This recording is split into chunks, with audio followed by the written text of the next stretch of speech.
ओम शांति। आज 3 नवंबर 2025। Self progress के लिए 3 मेन पॉइंट्स। पॉइंट नंबर 1 है, मीठे बच्चे, बाप आए हैं वाइसलेस दुनिया बनाने, तुम्हारे कैरेक्टर सुधारने। तुम भाई भाई हो तो तुम्हारी दृष्टि बहुत शुद्ध होनी चाहिए। परमात्मा इस तरह पर एक मकसद के साथ आते हैं और वो है ट्रांसफॉर्मेशन का। और दुनिया को बदलने के लिए परमात्मा ये जानते हैं इंटरनल ट्रांसफॉर्मेशन की आवश्यकता है।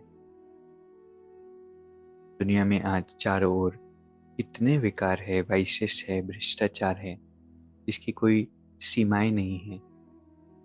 और कैसे वो खत्म हो, क्योंकि समय के साथ साथ तो वो बढ़ता ही जा रहा है। और इसीलिए परमात्मा हमें बताते हैं कि अति के बाद ही अंत होता है। जितना इन चीज़ों की अति हो रही है उतना ही एक तरफ बहुत सारी सोल्स है जो अवेकन हो रही है, जो इनर ट्रांसफॉर्मेशन कर रही है। और इनर ट्रांसफॉर्मेशन की शुरुआत होती है दृष्टि के बदलने से। कौन सी दृष्टि? अपने आप को सोल इस तरह से देखना और आगे वाले को भी ये समझना कि इस बॉडी के बियॉन्ड वो एक आत्मा है। भाई भाई की दृष्टि, इससे ही इनर ट्रांसफॉर्मेशन होगा और इस इनर ट्रांसफॉर्मेशन से बाह्य ट्रांसफॉर्मेशन होगा, वर्ल्ड का परिवर्तन होगा। नहीं भ्रष्टाचारी दुख से भरी दुनिया का, कलयुगी दुनिया का सतयुगी संसार में परिवर्तन हो जाएगा। सिर्फ एक फाउंडेशन है, वो है आत्मिक स्थिति, भाई भाई की दृष्टि।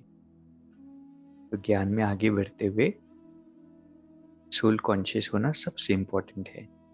यही हमारी सच्ची प्रोग्रेस है। दूसरा पॉइंट है, अंतर्मुखी हो, सबको अल्फ का परिचय देना है। ज्यादा तिक तिक नहीं करनी है। एक ही फुरना रहे कि ऐसा कोई कर्तव्य ना हो जिसकी सजा खानी पड़े। परमात्मा का परिचय देने के लिए बहुत एक्सट्रोवर्जन की जरूरत नहीं होती है। बाबा कहते हैं अंतर्मुखी होकर पावरफुल स्थिति में रह करके 2 शब्द भी सुनाएंगे तो उसका बहुत प्रभाव पड़ेगा। ज्ञान तो दुनिया में बहुत है और आजकल तो सभी ज्ञानी बने हुए हैं, लेकिन ज्ञान का स्वरूप बन करके जब ज्ञान देते हैं तो एक शब्द भी बहुत प्रभावशाली होता है। आत्मिक स्वरूप में टिक करके जब आत्मा का परिचय देते हैं तो उसका प्रभाव ही अलग होता है। इसलिए बाबा कहते हैं कि ज्यादा टिक टिक करने की आवश्यकता नहीं है।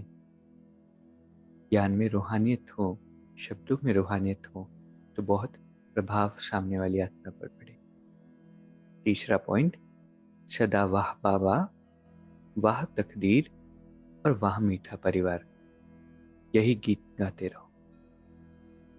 दुनिया में चैलेंजेस तो सभी की लाइफ में होते हैं, खुद के लेवल पर भी होते हैं, बाह्य रूप से भी होते हैं, लेकिन परमात्मा हमें ग्रैटिट्यूड में रहना सिखाते हैं।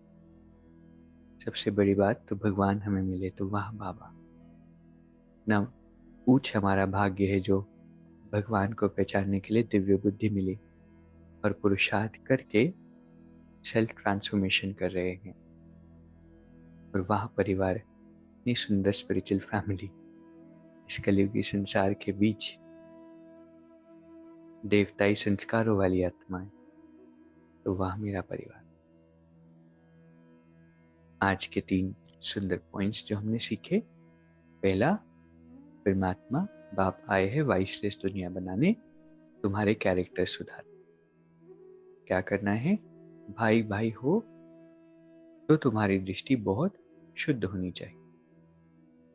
दूसरा पॉइंट है, अंतर्मुखी होकर सबको अल्फ का परिचय देना है, ज्यादा तिक तिक नहीं करनी है। और तीसरा है, सदा वाह बाबा, वाह तकदीर और वाह मीठा परिवार, यही गीत गाते रहना।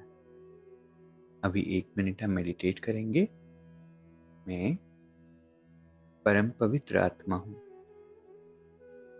परमात्मा की श्रेष्ठ संतान। मैं आत्मा ईश्वरी किरणों में स्नान कर रही हूँ। मेरे अंदर की सारी इम्प्योरिटी समाप्त हो रही है। इतनी मैं भाग्यशाली हूँ जो रोज परमात्मा के सानिध्य में रहती हूँ। हर पल निरंतर मेरे प्रियतम की याद में रहती हूँ। एक एक पल ईश्वरीय स्मृति में बिताने वाली परमात्म प्यार की अग्नि की लगन में मगन में आत्मा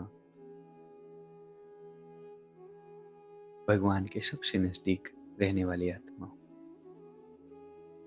दिल तक नशीन।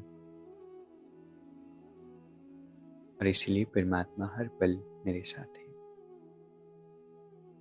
ओम शांति। शुक्रिया, शुक्रिया।